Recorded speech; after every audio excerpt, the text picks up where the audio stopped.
नमस्कार दोस्तों। ईपीएस 95 पेंशनरों का उम्मीद हर साल टूटता है। हर साल बजट आता है।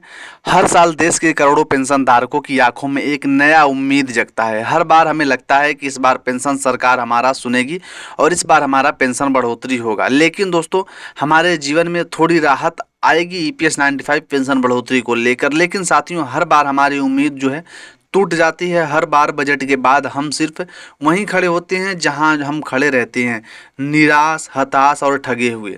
साथियों, यह पेंशन कोई खैरात नहीं था। यह हमारा हक है, हमारा अधिकार है। हमने अपनी पूरी जिंदगी, अपनी जवानी, अपना खून पसीना इस देश की सेवा में लगा दिया है। हमने हर महीने अपनी तनख्वाह से पैसे काटकर ईपीएस 95 पेंशन जो है फंड है, इसमें जमा किया है। यह पैसा हमारा है, हमारी मेहनत का है, हमारी कमाई का है। सरकार को कोई हक नहीं है कि वह हमारे पैसों को दबा कर बैठे। अगर सरकार हमें पेंशन नहीं बढ़ा सकती तो कम से कम हमारा पैसा हमें ब्याज सहित वापस ही कर दे। यह हमारा खून पसीना है, हमारी जमा पूंजी है। कि सरकार को यह समझ नहीं आता कि इस उम्र में हमें सबसे ज़्यादा ज़रूरत, अगर सरकार हमें हमारा हक नहीं दे सकती तो हमारा पैसा ब्याज सहित हमें लौटा देना चाहिए। साथियों, अगर हमारे कई साथी अब हमारे बीच नहीं हैं, कई लोग इस उम्मीद में दुनिया छोड़ गए कि शायद सरकार की उनकी पेंशन बढ़ाएगी, उनका जीवन सुधरेगा। लेकिन अफसोस, सरकार ने उनकी आवाज़ नहीं सुनी और उनके परिवार आज भी संघर्ष कर रहे हैं। क्या यह न्याय, क्या यही हमारे देश का सामाजिक सुरक्षा तंत्र है? सरकार हर बार नई नई योजनाओं का ऐलान करती है, लेकिन ईपीएस 95 पेंशन धारकों के लिए उसके लिए कोई जो है जवाब नहीं होता है। हर बार ज्ञापन दिया जाता है, धरना प्रदर्शन किया जाता है, और लेकिन सरकार के कानों पर देखोगे तो जूं तक नहीं रेंगता है ईपीएस 95 पेंशन बढ़ोतरी को लेकर। हमारी मांगे, हम हर बार यही कहते हैं, हमारी मांगे बहुत स्पष्ट हैं। ईपीएस 95 पेंशन की न्यूनतम पेंशन 7,500 प्रतिमाह कर दी जाए। पेंशन में महंगाई भत्ता जोड़ दिया जाए। जो पैसा सरकार ने हमारे फंड में जमा किया है उसका ब्याज सहित हिसाब दे। ईपीएस 95 के तहत मृतक पेंशन धारकों के परिवार को पूरा लाभ मिले। साथियों, आज वक्त आ गया है कि हम सब एकजुट होकर अपनी आवाज़ को बुलंद करें। सरकार को यह दिखा दें कि हम सिर्फ वोट बैंक नहीं बल्कि जागरूक नागरिक भी हैं। हमारी एकता हमारी सबसे बड़ी ताकत है। अगर हम सब मिलकर आवाज़ उठाएंगे तो सरकार को झुकना पड़ेगा। हमारा आंदोलन शांतिपूर्ण तरीके से है। हम कानून का सम्मान करते हैं, लेकिन अपने अधिकारों के लिए लड़ना भी जानते हैं। अगर सरकार ने हमारी नहीं सुनी तो 4 और 5 अगस्त को रामलीला मैदान में लाखों पेंशनधारक एकजुट होकर के सरकार को अपनी ताकत का एहसास करवाएंगे।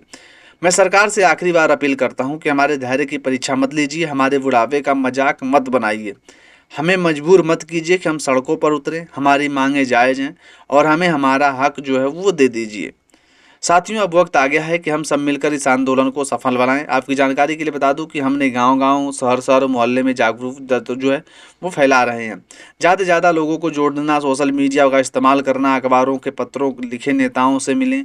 जब तक हमारी मांगें पूरी नहीं होती तब तक जो है ईपीएस 95 पेंशनर जो है चैन से बैठने वाले नहीं हैं। हमारे घरों में आज भी रसोई का चूल्हा ठंडा है, दवाइयों के लिए पैसे नहीं है, बच्चों की पढ़ाई अधूरी है। क्या यही है हमारे जीवन की कीमत? क्या सरकार को हमारी तकलीफ़ें दिखाई ही नहीं देती?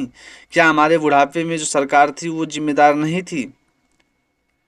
अब बहुत हो गया, अब और नहीं सहेंगे। हम अपने हक के लिए लड़ेंगे, अपनी आवाज़ को बुलंद करेंगे। अगर सरकार ने हमारी नहीं सुनी तो यह आंदोलन जो है ईपीएस 95 पेंशनर्स और तेज करेंगे। हमें अपने हक के लिए जिस हद तक भी जाना होगा ईपीएस 95 पेंशनर्स जाएंगे, क्योंकि ईपीएस 95 पेंशनरों का धैर्य जवाब दे रहा है। उन्होंने धीरे धीरे उन लोगों को 11 साल से जो है इस ईपीएस 95 पेंशन बढ़ोतरी की मांग कर रहे हैं। 6.5 साल से ऊपर जो है बुल्ढाना में आप लोगों को डेली अनशन देखते हुए हो गया कि 6.5 साल से लगातार चला आ रहा है। वहाँ पे बुजुर्ग लोग जो है डेली डेली जा कर के दोस्तों इस प्रकार से जो है टाइम देना, इस प्रकार से बैठना, फिर ज्ञापन देना, सरकार की आंखों की पट्टी जो लगी हुई है उसको खोलना, तो ये बहुत बड़ी बात होती है। तो इस चीज़ों को ध्यान रखना होगा अगर कोई मूवी बनाते हैं या उसको चलाते हैं। लेकिन ईपीएस 95 पेंशनरों को कहाँ तक जो है उसमें रखा जाता है? ईपीएस 95 पेंशनरों को क्या कुछ जोड़ा जाता है? ईपीएस 95 पेंशनरों के लिए कोई जो है अलग से फैसिलिटी नहीं है। ईपीएस 95 पेंशनरों को ना ही कोई जो है आधिकारिक जो बयानबाजी के तहत उनको कुछ लाभ मिलता है। आप देखोगे ईपीएस 95 पेंशनरों की दयनीय स्थिति इसी मौजूदा सरकार ने बना रखी है। क्योंकि अगर आप 11 सालों से 1 रुपया जो है ईपीएस 95 पेंशनरों को नहीं बढ़ाते हो, जो कि पहले भी खैरातें दे रहे थे और अब उससे भी ज़्यादा खैरात देने की आप बात कर रहे हो, तो ईपीएस 95 पेंशनरों के हक में जो है फैसला जब तक आ नहीं जाता, जब तक सरकार इस पे कुछ आखिरी मुहर नहीं लगाती, तब तक आप लोगों से यही अपील है कि 4 और 5 अगस्त को ईपीएस 95 पेंशनरों को पेंशनर जो है उनको जो है 4 और 5 अगस्त को दिल्ली के रामलीला मैदान में एकत्रित होना है और कमांडर शुक्र राव साहब के हौसला को अफजाई करना है, ताकि सरकार को अपनी ताकत दिखा सके। बिहार चुनाव से पहले पहले हम भी सोच रहे हैं कि ईपीएस 95 पेंशनरों का काम हो जाए, क्योंकि बिहार चुनाव आने के बाद ईपीएस 95 पेंशनरों का काम भी नहीं होता है।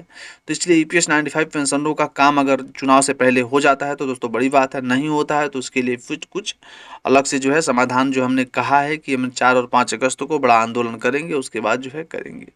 फिलहाल आपकी क्या रिपोर्ट है दोस्तों, ईपीएस 95 पेंशनरों को लेकर आप क्या सोचते हैं, कमेंट के माध्यम से जरूर बताएं।